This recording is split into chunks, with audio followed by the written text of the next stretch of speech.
My beloved, it's so wonderful to hear all of you and see you all connecting with each other and taking and absorbing that energy. It's really beautiful to just hear you all communing together in the sanctuary. So it's truly a beautiful thing.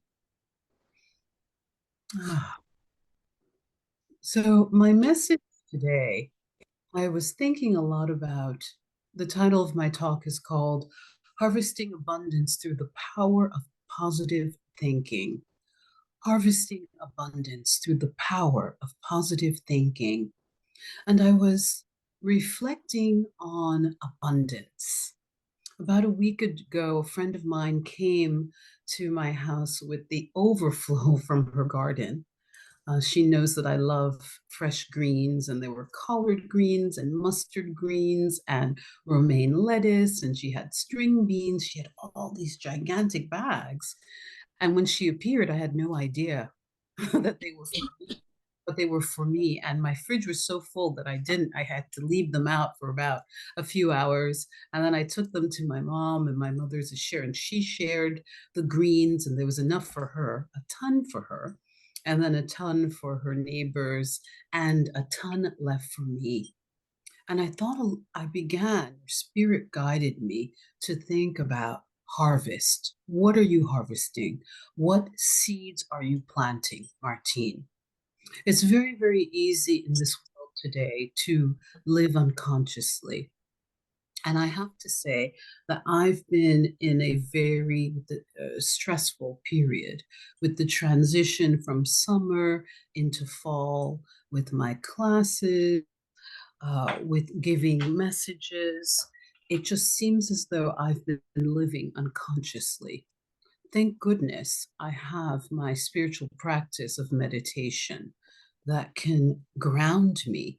But I became unconscious of the seeds that I was planting, that life and death, or it's said in Proverbs, death and life are in the power of the tongue. I'd become unconscious to what I was speaking. I was becoming unconscious to what I was talking and saying to myself and thinking. And one thing that we learn in New Thought is that the law of mind, science of mind, and still more to discover this. God is the engineer, as there, God is within us, beside us, and throughout the universe. But there's also vision that is always working, and it is working whether we are conscious of it or not. And I realized I had fallen into unconsciousness, and spirit woke me up by saying, what are you planting in your subconscious?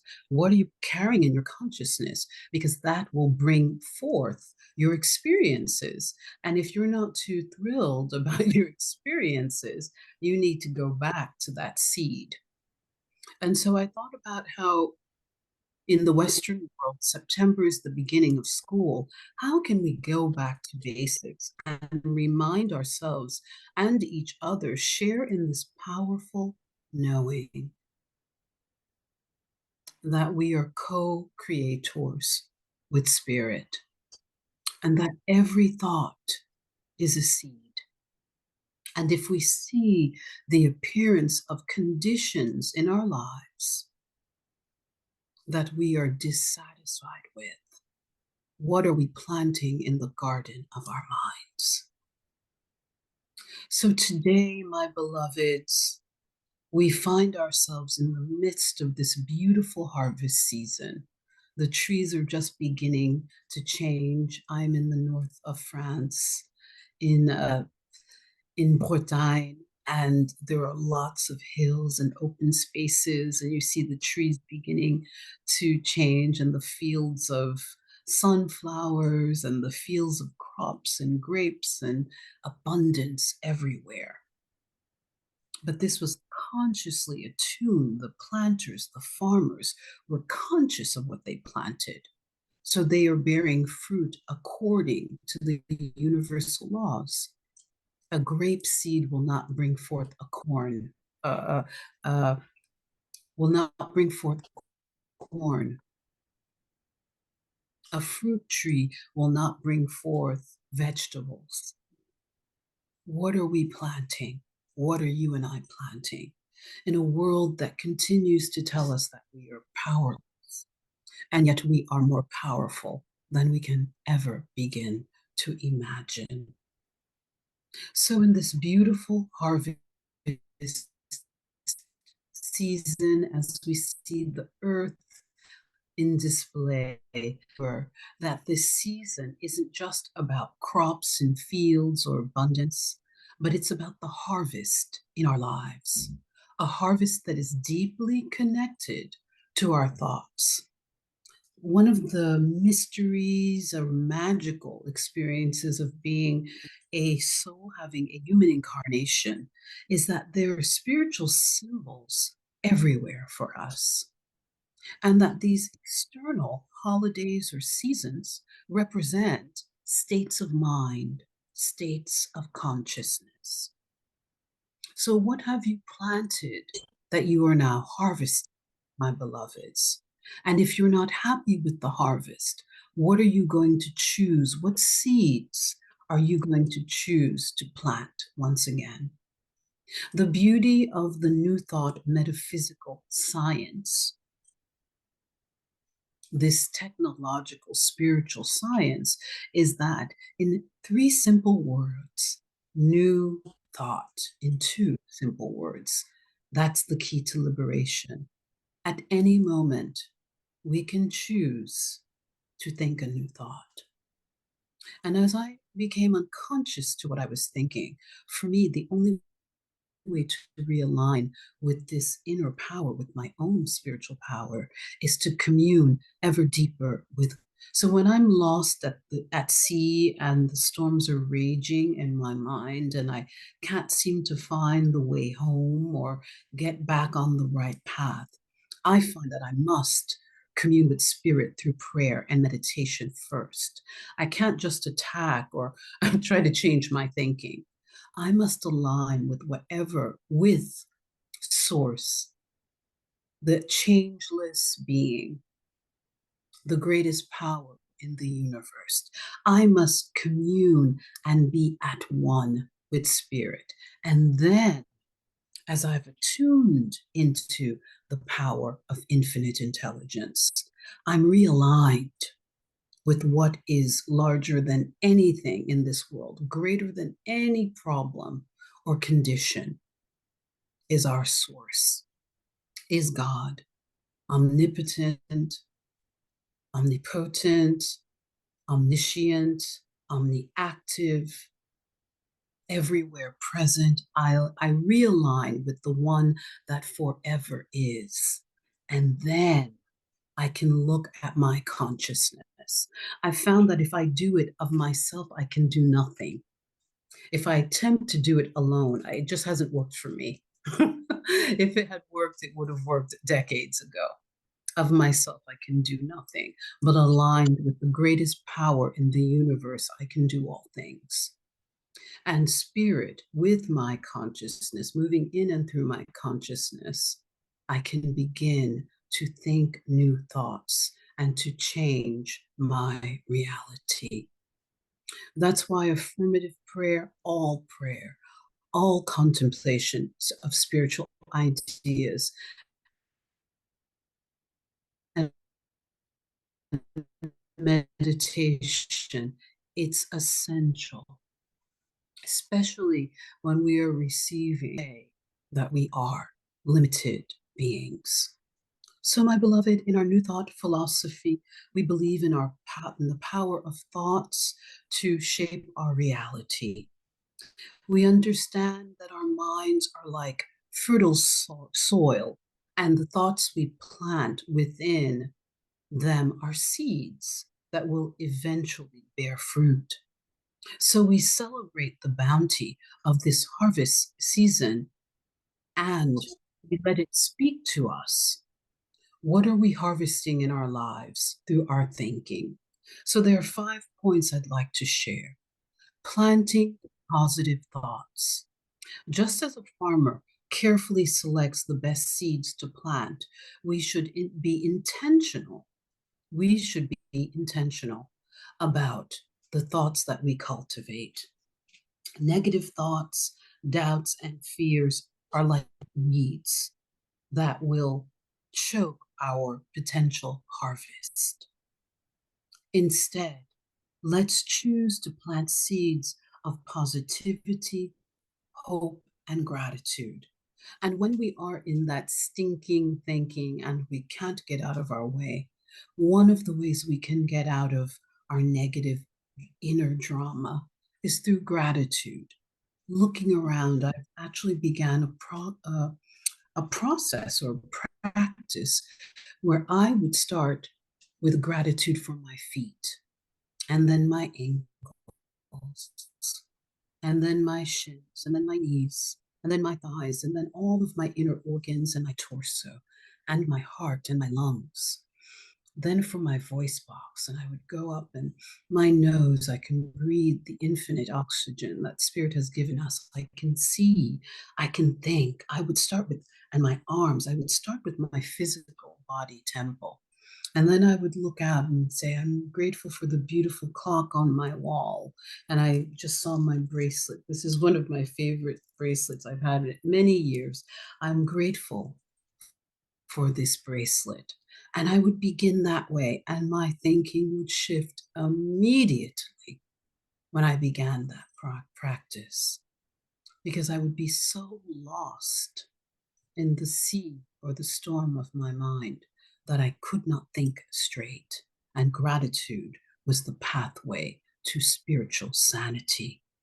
So planting positive thoughts, we must be very conscious, my beloveds, and plant positive thoughts in the fertile soil of our mind.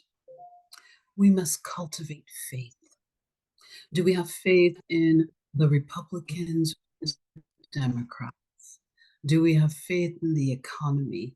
Do we have faith in a business mogul who is a thought influencer? Or do we have faith in God? Who is your president? I've been saying it for years. Is Donald Trump or Biden? God is my president. And so all of the changing actors that come in and out do not shake my faith, because my faith is rooted in God.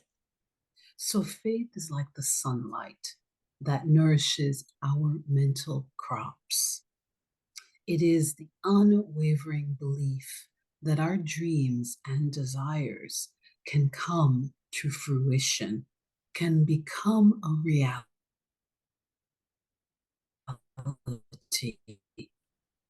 as we nurture our faith in God, in ourselves, for a bountiful harvest. O he of little faith, we must bolster our faith through our faith rooted practices of prayer, of gratitude, of contemplation, study, and meditation, my beloveds, and coming together to be in the vibration of faith and gratitude and love and hope,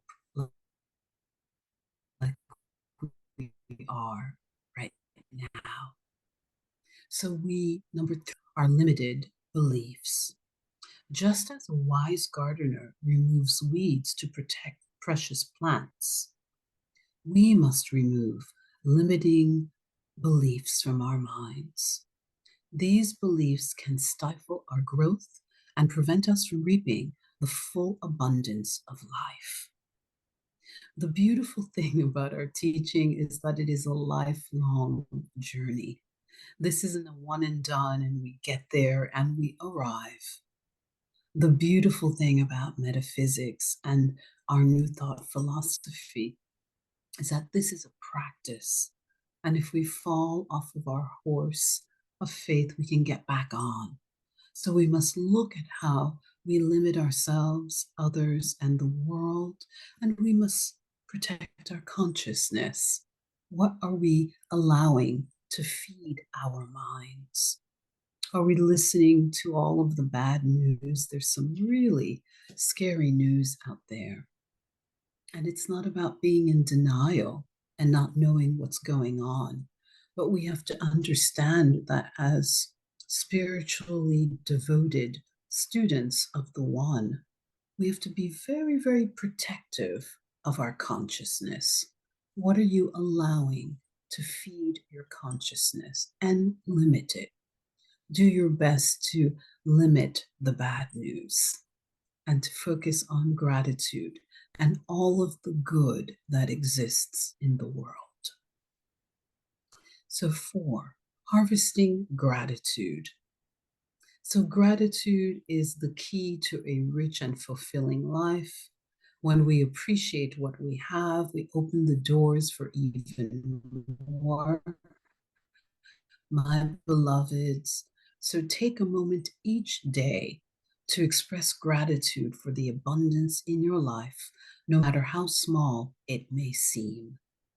We always have something to be grateful for. And five, sharing the harvest. In a spirit of giving, remember that the harvest is not just about ourselves. The same way my friend came with this abundant bounty of beautiful vegetables and all of that, I was able to share it with my mom, and then mom was able to share it with others. It's an opportunity to share abundance with others. And we can share that abundance through consciousness, a thought, a prayer, a positive intention for others is a way to share abundance. So, whether through acts of kindness or charitable deeds, we extend blessings of our harvest to those in need.